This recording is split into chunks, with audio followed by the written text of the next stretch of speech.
اچھا حضور، یہ آج کل جو ہے وہ دیوبندی جو ہے، یہ ہمارے یہاں پر جو ایک پٹھان ہے، یہ کراچی کی جی اعظم جی بستی میں رہنے والا ساجد خان، جو جی جی جی یہ دیوبندیوں سے کانٹیکٹ میں تھا، یہ ندیم وغیرہ سے، کیونکہ وہ خود پٹھان ہے، پشتو جانتا ہے، پشتو میں بولتا ہے، تو جی جی چونکہ ہمارے تو یہ آپ پشتو سمجھ نہیں آتی، تو وہ جی خود جی پٹھان ہے، اس کی اپنی زبان پٹھان ہے، تو وہ جو ساجد خان ہے، اس نے اصل میں یہ پروپیگنڈا کیا ہے کہ جی ملکانیوں نے جو ہے وہ جی سیفیوں پر جو ہے وہ کفر کے فتوے لگائے ہیں، تو اس اچھا جی. بارے میں جو ہے وہ کیا آپ وضاحت فرمائیں تھوڑا، کیا یہ معاملہ ہے؟ اصل میں بھائی بات یہ ہے کہ ہم مسلک اہل سنت حنفی بریلوی سے تعلق رکھتے ہیں. ہمارا ہر مسئلہ میں، ہر عقیدہ میں وہی موقف ہے جو سیدی اعلیٰ حضرت نے بیان کیا ہے اور ہم نے چھوڑا ہے. یہاں پہ جو ہمارے علاقے کے جتنے بھی سیفی ہے، پنجاب کے علاقے کی میں بات نہیں کرتا یا کراچی کے، ہم اپنے صوبہ خیبر پختونخوا کے سیفیوں کی بات کرتے ہیں.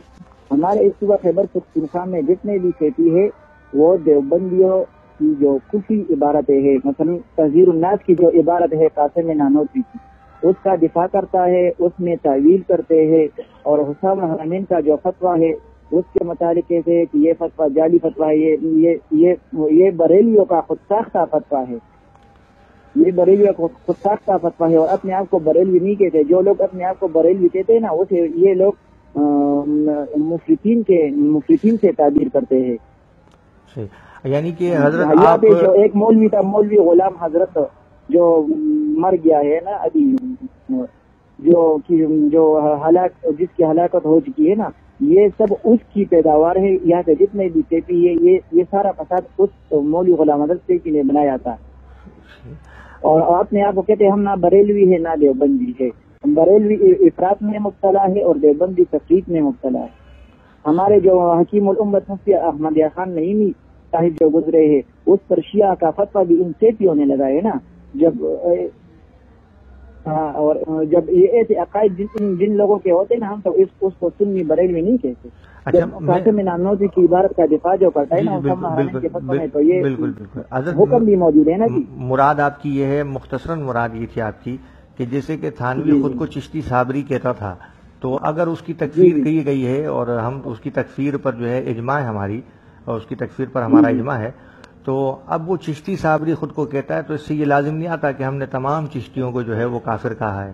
تو اسی طرح جو سیفی ہیں اس اعتقادات والے کے جو اس کی عبارات میں تعویلات کرتے ہیں یا اس کی عبارات کو حق و ثواب مانتے ہیں، ہم اس کی تکفیر کرتے ہیں، یہی آپ کہنا چاہ رہے ہاں ہیں؟ جی جی بالکل ہاں جی بالکل. ہاں جی تو ہاں جی. بالکل، ہمارا مسلک یہ جی، جو بھی ہو، ہاں سیفی ہو بالکل، یا دیوبندی وہابی ہو، جو ان سیفی دیوبندیوں ہو، کی کفری قادری ہو، عبارات میں چشتی ہو، سوروردی ہو، نقشبندی جو ہو، بھی ہو جی. جو بھی ہو، ہاں جی، جو بھی ہو، قادری ہو، ہاں نقش بندی بالکل، ہو، جو بھی ہو کوئی جی. بھی ہو، بالکل صحیح بات ہے. ہاں بلکہ جی، سیفی وہ ہو، خود نقش کو بندی ہو، بریلوی کہنے قادری والا ہو. ہو، بھلے کیوں نہ بریلوی خود کو ہاں جی کہتا ہو، وہ جو بھی ہو، ایکس ہاں وائی جی. زیڈ.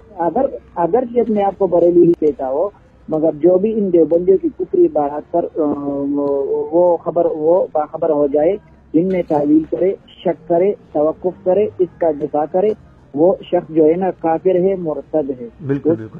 زندیق ہے. بس یہ اس کی بالکل یہ ہمارا تفاصیل عقیدہ ہمارے ہے. علماء نے فتاوی میں بیان کی ہے کہ وہ کس طرح کافر ہوگا اگر وہ ان عبارات کے مفاہیم و مطالب کو سمجھتا ہے، تو اسے سمجھایا جائے پہلے، جیسے کہ کسی کو خطاً جو ہے کوئی سمجھ نہیں پا رہا، اس کو سمجھایا جائے تفصیلاً، اور اگر وہ سمجھ جاتا ہے تو پھر ادھر ٹھیک ہے، اتمام ادھر حجت کی جائے. ادھر ادھر ان کھیتیوں کے ساتھ ہمارے جو استاد محترم ہے، استاد العلماء مفتی نظام الدین سرکانی صاحب حفظہ اللہ تعالی کا مناظرہ بھی طے ہوا تھا، اور اس میں تقریباً 4 باتیں 5 میں آپ کو بتا دوں. پہلی چیز تھی موضوع مناظرہ قاسم نانوتوی کی تہذیب نات کی کفری عبارت. صحیح. دوسرا موضوع تھا علم غیب، کیا علم غیب کلی کا عقیدہ صحیح ہے؟ یہ کہتے تھے کہ یہ افراد ہے، صراط مستقیم کے حد سے تجاوز ہے.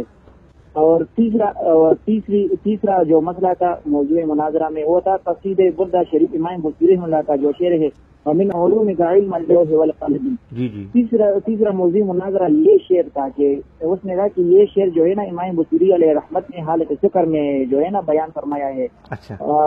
تیسرا موضوع مسئلہ یہ تھا. چوتھا مسئلہ جو ہوتا وہ سیدنا غوث پاک رضی اللہ تعالیٰ عنہ کی قدم مبارکہ تھا، قدم هذه على رقبۃ کل ولی اللہ۔ یہ سے ان سیپیوں کا یہ عقیدہ تھا کہ سیدنا غوث پاک کا قدم اپنے زمانے کے اولیاء اللہ تک محدود ہے، اس زمانے کے اولیاء اللہ اس میں شامل نہیں، اور اپنے پیر کو 6 درجے جو ہے نا وہ اپنے پیر کو فوقیت دیتے تھے غوث پاک پر۔ چوتھا مسئلہ یہ تھا۔ پانچواں مسئلہ جو ہوتا ہے نا وہ بریلویت اور دیوبندیت کا تھا کہ اپنے آپ کو بریلوی کہنا چاہیے یا نہیں۔ یہ سیکھوں کا یہ عقیدہ ہے کہ اپنے آپ کو بریلوی کہنا یہ شیعوں کی علامت ہے۔ اچھا، یہ 5 مسئلے تھے جی، ان 5 مسئلے پر مناظرہ طے ہوا تھا، مگر بعد میں مناظر نہیں ہوا تھا۔